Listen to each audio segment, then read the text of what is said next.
suis née en Israël et je vis en France. Je ne suis pas pratiquante et pourtant, l'identité juive me colle à la peau. Je ne comprends pas pourquoi.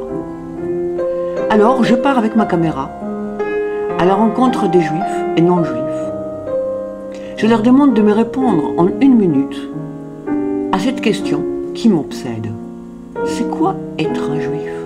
C'est une question qu'on se pose tous à nous-mêmes à partir du moment où on est juif. On est N-E, accent aigu. Parce qu'elle nous revient constamment dans notre vie, qu'on soit loin, qu'on soit proche, qu'on soit dedans, qu'on soit dehors. On a tout le temps cette clause identitaire à régler avec nous-mêmes, quoi. Quand je vivais en France, je me sentais juive et donc ça m'a fait venir en Israël.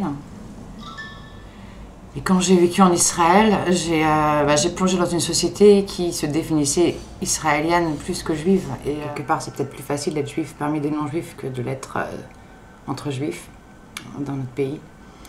Parce que certaines choses ont été déconnectées quelque part là-bas et elles se reconnectent de nouveau, des fois en exil.